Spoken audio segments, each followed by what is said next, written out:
Tak ahoj, vítajte na kanáli For Work and Fun a v dnešnom videu sa pozrieme na tigovú zváračku Panther Max. Takže poďme na to, vyskúšame a otestujeme ju.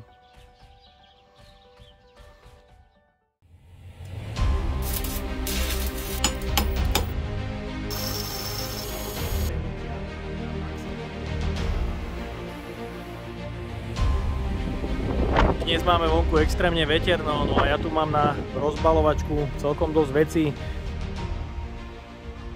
Do dnešnej recenzie som zdarma dostal zvárací set od výrobcu Panther Max s modelovým označením TIG 222 DC Steelmax. Je to zváračka určená hlavne pre zváranie v TIGu, keďže má pokročilé funkcie ako vysokofrekvenčný TIG a taktiež pulzný režim a taktiež možnosť napojiť pedál pre pohodlnejšie zváranie. No ale ja som začiatočník, s TIGom nemám absolútne žiadne skúsenosti, takže dnešné video bude myslené v spôsobe, ako sa začiatočník naučí a či sa vôbec dokáže naučiť zvárať metódou TIG v cene niekde okolo 300 až 400 eur. Takže poďme na to, odbalíme si tento zvárací set. Máme tu prídavný materiál, je to od Kovaxu, 2,4 mm údajne tieto prídavné materiály sú najpoužívanejšie. Ďalej tu mám rôzny spotrebný materiál ako klieštiny a wolframové elektrody rôznych priemerov.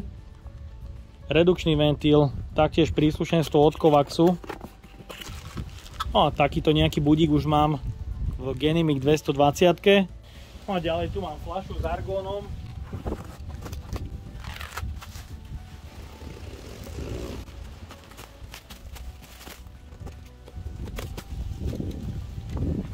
V balení nájdeme užívateľský manuál v českom jazyku. Je tu hadička a dve spojky na prepojenie s fľašou argónu. Ďalej tu máme 4-metrový horák pre zváranie metódou TIG.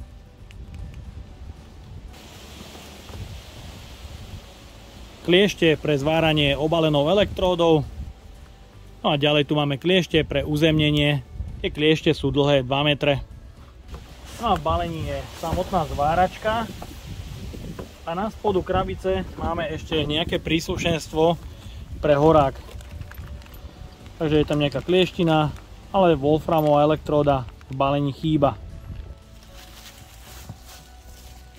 Takže z čelnej strany ovládací panel, je tu veľký LCD displej, 4 mikrospínače a 1 encoder, nasávanie vzduchu, uzemnenie, plusko, taktiež výstup plynu a ďalej konektor pre možné ovládanie. Má to pohyblivé madlo, no a z druhej strany nájdeme vypínač, jeden robustný ventilátor a vstup argónu. Výrobca udáva 60% a 100% zaťaženie, to sa udáva vo frekvencii 10 minútového času. No a keďže 60% zaťaženie z 10 minútového času znamená 6 minút zvárania na 200 A pri TIGu a 180 A pri obalenej elektróde. No a na 100% zaťažení je to s obalenou elektródou 138 A a 154 A v TIGu, takže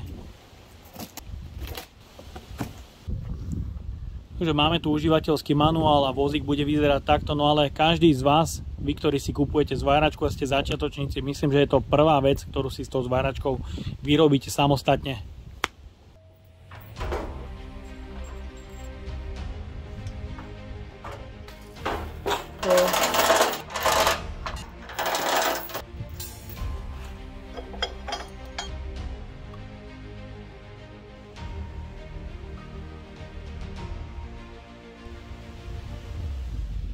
Vozík je malý a taktiež je ľahký a určite jeho mobilita je výborná. A taktiež je tu jeden háčik pre zavesenie príslušenstva. Zo spodnej strany na podvozku je dostatok miesta, aby ste si sem položili aj ďalšiu fľašu. No a z druhej strany tu máme taktiež jeden hák na zavesenie príslušenstva. No a sú tu 3 police, takže dole si môžete dať nejaký spotrebák a úplne dole je dostatok miesta pre ďalšiu zváračku. Ovládací panel z čelnej strany je jednoduchý, sú tu 4 mikrospínače a jeden encoder s možnosťou potvrdenia. Je tu tlačítko 4-taktu a 2-taktu, pamäťové tlačítko, ktoré má 10 režimov pre metódu TIG a 10 režimov pre obalenú elektródu, encoder, ktorý reaguje veľmi pekne, svižne po jednom a má možnosť potvrdenia. Ďalej je tu zmena metódy, vysokofrekvenčný TIG, lift TIG a obalená elektróda. Ak máme v režim lift TIG, môže sa zvárať pulzným režimom alebo obyčajným režimom. Máme tu celý priebeh nastavenia zvárania od predfuku, nábehový prúd, čas nabehnutia na maximálny prúd, ktorý mám aktuálne 45 A a ďalej je tu čas klesania na 35 A a samozrejme dofuk. Takže celé to nastavenie je pokročilé, myslím, že dostačujúce. A ak zvolíme pulzný režim, dostaneme sa tiež do pokročilého nastavenia, kde si nastavíme pulzovanie v percentách, pulse duty a je tu možnosť nastavenia frekvencie od 0,5 Hz. Že reaguje to pekne po jednom, neskáče to. Ten encoder je citlivý tak, ako má byť. Takže máme tu od 0,5 Hz až niekde okolo 300 Hz je nejaké maximum. Na podvozku je teda nahodená druhá fľaša argónu. No a poďme sa pozrieť na prvé výsledky zvárania a zoznamovania sa s technológiou TIG. Môžete vidieť samé prepalovanie, pripalovanie spotrebného materiálu a taktiež non-stop zabrusovanie wolframovej elektródy. To sa dialo po každom zvare, som doslova zabrusoval elektródu. Všetko som zabrusoval na tej obyčajnej brúske pomocou vrtačky. Tiež to nie je boh vie čo, ale inú možnosť nejakú nemám. Nemám nič lepšie vymyslené. No a tie zvary sa časom lepšili a znova niekedy horšili. No a niekedy to bolo znova lepšie a podarilo sa mi už spraviť aj takú dlhšiu húsenicu.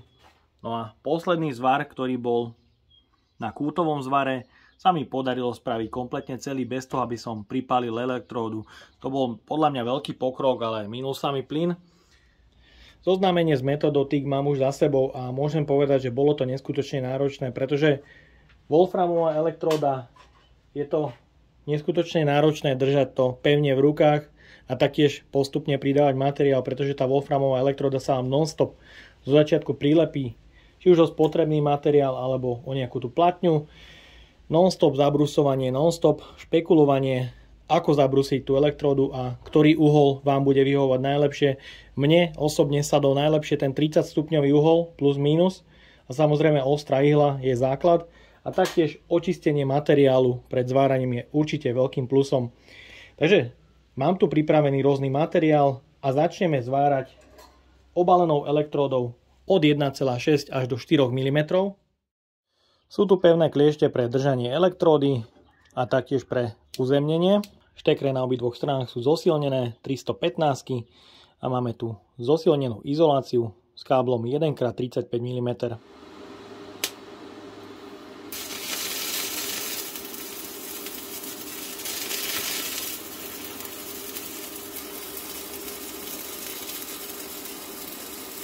Stabilne.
že na 150 A oblúk horel vysoko a jemne elektroda zhasínala, no ale na tých 180 A už ten oblúk horel stabilne. No a pre zváranie v TIGu som si pripravil prídavný materiál pre oceľ a taktiež prídavný materiál pre nerez o priemere 2,4 mm. Začíname s váraním plechu o hrúbke 1 mm.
Ďalej budeme pokračovať plechom o hrúbke 2 mm.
Ďalej tu mám jaklový profil 30x30 x 2 mm.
Ďalej budeme pokračovať hrúbkou materiálu 6 mm.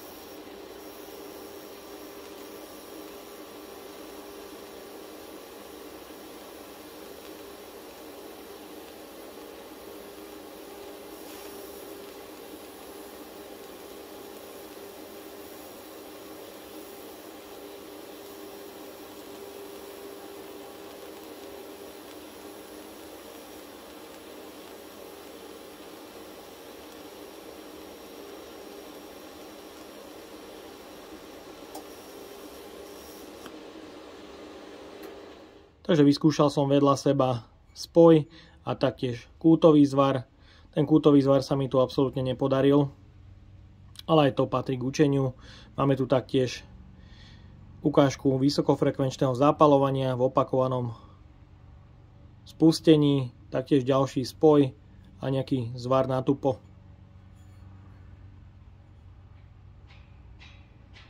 Zo zadnej strany taktiež. A ďalej do testu mám oceľový profil o hrúbke 10 mm.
Oceľový materiál o hrúbke 10 mm sa mi podarilo zažehliť z jednej strany.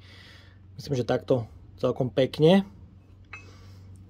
No a z druhej strany je tu už zvar s prídavným materiálom, ktorý sa mi podľa môjho názoru podarilo spraviť po celej šírke celkom pekne. Na to, že som začiatočník, som už skúšal experimentovať a skúšať také krajšie zvary a myslím, že tu sa mi to podarilo. Okrem toho začiatku, myslím, že celkom pekne, ale ten zvar naozaj vyzerá, hlavne to sfarbenie sa mi páči strašne, ale či je to dobré alebo nie, posúďte sami, napíšte mi to dole do komentáru. Pokračujeme s váraním nehrdzavajúcej ocele v hrúbke 3 mm.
No a máme tu zvar na nerezi o hrúbke 3 mm.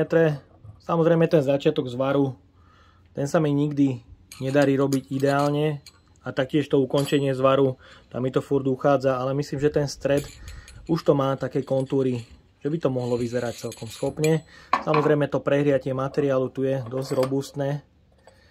Je to až takéto na druhú stranu. Neviem, dajte do komentáru, či to tam má byť alebo nemá. Ďalej pokračujeme s váraním nehrdzavajúcej ocele o hrúbke 6 mm.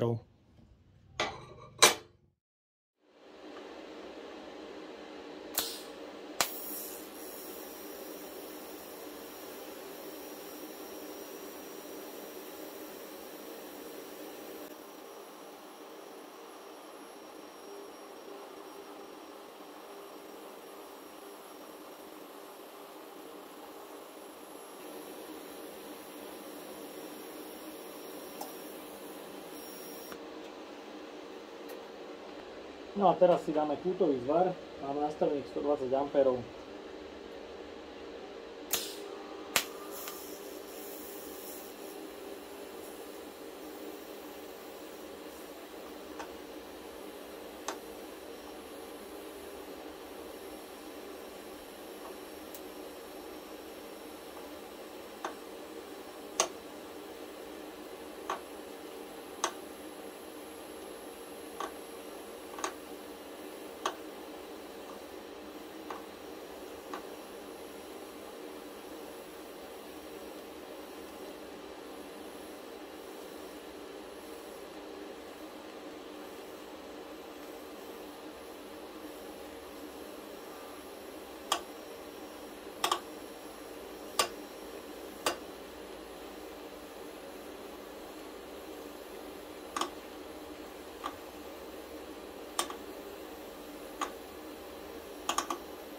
Takže máme tu ďalší kútový zvar, kde som ho z jednej strany zažehlil a z druhej spravil kútový zvar.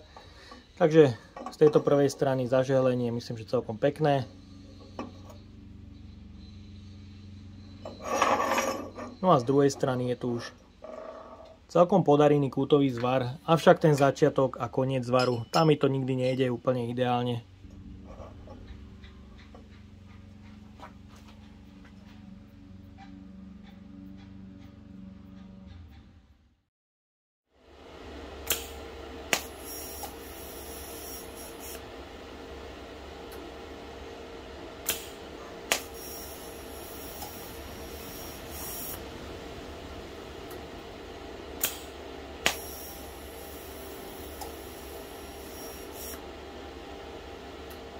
Teraz si vyskúšame dvojtaktný režim, sledujte tlačítko.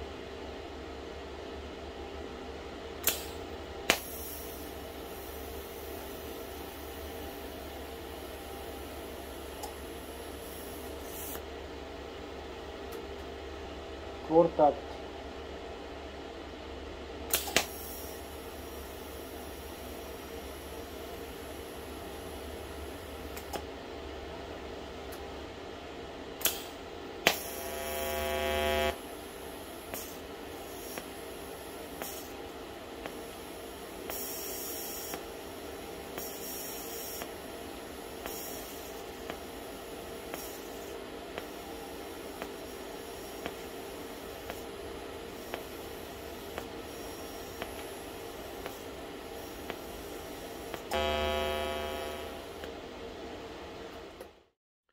Po spotrebovaní takmer 2 fľaš argónu tu máme výsledky začiatkov učenia sa zvárania metódou TIG pomocou zváračky Panthermax TIG 222 DC Steelmax. Je to jednosmerná zváračka, ktorá dokáže zvárať vysokofrekvenčným TIGom a taktiež pulzným režimom v dvojtakte a štvortakte.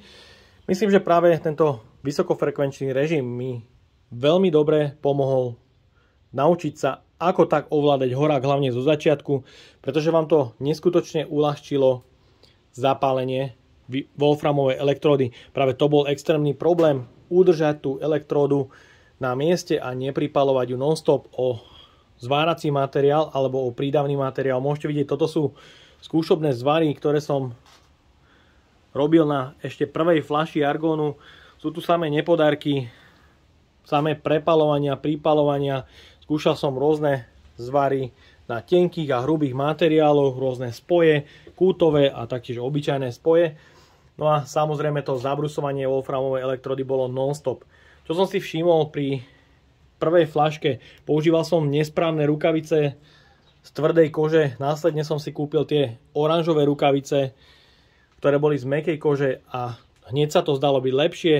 Ďalej som si všimol, že moja zváracia kukla nie je vhodná pre zváranie touto metódou, pretože zatmavuje o niečo pomalšie a dosť mi to nablikalo do očí, takže určite plánujem kúpiť nejakú lepšiu zváraciu kuklu, ktorá bude mať už aj odsávanie, pretože tie splodiny nie je dobré dýchať určite. Samozrejme nerobím to často, nezváram až tak často, ale nechcem dýchať tieto splodiny, pretože sú vysoko škodlivé. No a po druhej fľaške argónu, ktorú mám minútu aktuálne zhruba na polovicu, tu máme výsledky môjho učenia sa zvárania metódou TIG, s ktorou som ja osobne zatiaľ ako tak spokojný, ale stále sa mám samozrejme čo učiť, pretože viem zvárať aspoň niečo v určitej polohe, samozrejme iba jednou rukou a mám sa stále čo učiť. No a čo sa týka zváračky, je to neskutočné uľahčenie, pretože vysokofrekvenčný TIG urobí niekoľko operácií za vás. S tlačením jedného tlačítka na horáku máte postarané o zapálenie oblúku, ktoré je stabilné a funguje veľmi pekne a svižne. Nastavenie zváračky cez ovládací panel je veľmi jednoduché, preklikáte sa jedným tlačítkom a kóderom pomocou prostredia, kde máte všetky potrebné nastavenia pre zváranie metódou TIG. Predfúk, dofúk, nábehové prúdy, časy a taktiež hlavný zvárací prúd sa nastaví veľmi rýchlo a ľahko. Taktiež pulzný režim, ktorý som ale veľmi neodskúšal. Metóda MMA. Zvára to od 40 A a nemá problém aj so štvorkou elektródou. Super, že je tu 10 pamäťových režimov pre TIGa a 10 pre obalenú elektródu. Tie mi tam nejak moc netreba, ale budiš sú tam. No a taktiež je potrebné priebeh nastavenia v TIGu nastaviť tak, že máte nábeh prúdu od 35 A, pretože až vtedy vysokofrekvenčný tik začne zvárať a zapaľovať stabilne. No a čo sa týka nedostatkov na tejto zváračke, je tu štvortaktný režim, ktorý nefunguje správne, pretože vám v tom štvortaktnom režime nespustí predfúk a dofúk pri ukončení zvárania. To si myslím, že je trošku problém a výrobca to musí zapracovať a odstraniť túto poruchu. Inak táto zváračka zvára veľmi pekne a určite, ak by ju chytil profík do ruky, tak by s ňou dokázal o mnoho krajšie zvary ako ja, začiatočník. No a ja dúfam, že sa vám dnešné video páčilo a ak by ste ma aj vy chceli podporiť finančným príspevkom, dole do popisu vkladám link na PayPal Donate. No a odo mňa je to na dnes všetko. A ak sa vám toto video páčilo, dajte like, potvrďte odber a zvonček, aby vám už neušlo ďalšie video. Ahoj!